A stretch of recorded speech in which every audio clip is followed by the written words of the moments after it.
Hello Riya student, কেমন আছো? I hope প্রত্যেকে শুধু ভালো না, ভীষণ ভালো আছো। স্ক্রিনের উপর একটা প্রশ্ন দেখা যাচ্ছে, তাই না? এই প্রশ্নটা আমরা মন দিয়ে পড়বো, বুঝবো, তারপর অঙ্কটা প্র্যাকটিস করব।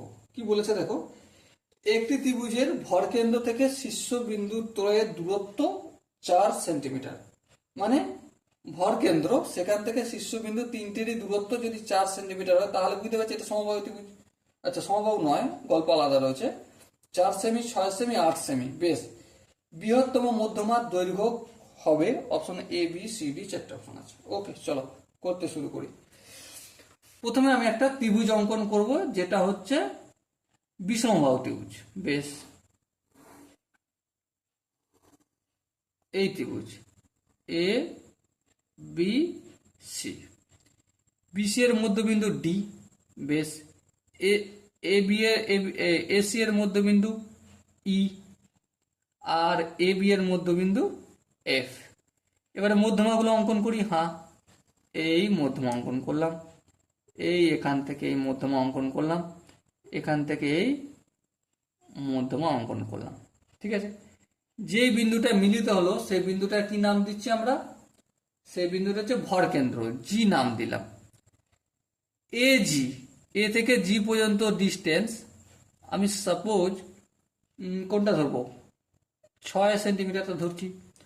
আবার জি থেকে সি পর্যন্ত, সি জি এর ডিস্টেন্স কত? সাপোজ আমি 8 সেন্টিমিটার ধরছি। আর একটা কি বলেছে,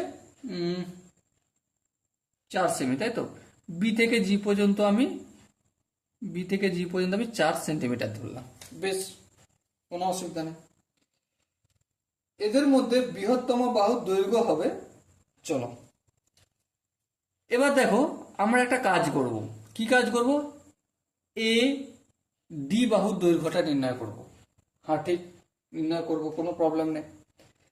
দেখো, এডি সমান কি? এডি কে যদি আমি 2-3 দিয়ে গুণ করি, কি পাবো? এজি পাবো। এটাই তো সম্পর্ক। হ্যাঁ ঠিক, এটাই সম্পর্ক। কারণ এডি, এই যে এজি বাহুর দৈর্ঘ্যটা, এখানটা থাকবে 2 ভাগ আর এখানটা থাকবে 1 ভাগ।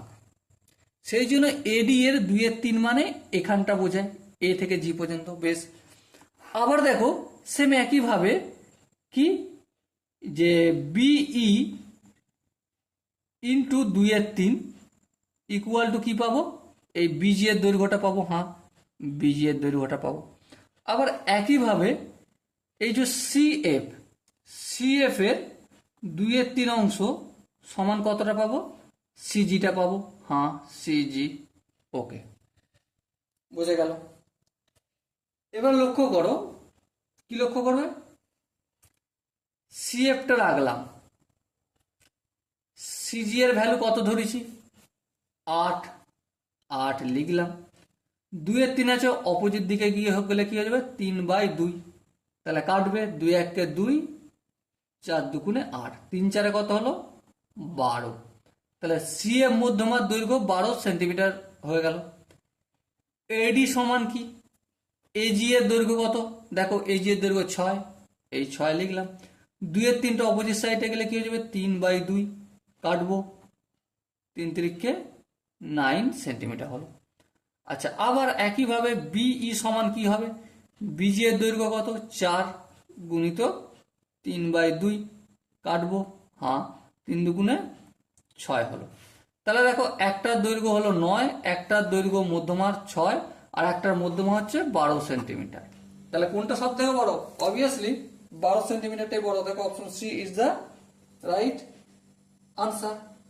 So dear student, I hope তোমরা এই কোশ্চেনের প্রতিটা স্টেপ বুঝতে পেরেছো। যদি কোনো স্টেপ বুঝতে অসুবিধা থাকে, ডাউট থাকে বা কনফিউশন থাকে, তার জন্য কি করতে হবে? কমেন্ট বক্স খোলা রইল। ওকে, সো দেখা হচ্ছে পরবর্তী সেশনে। ততক্ষণ পর্যন্ত ভালো থেকো, সুস্থ থেকো এবং জয় হিন্দ।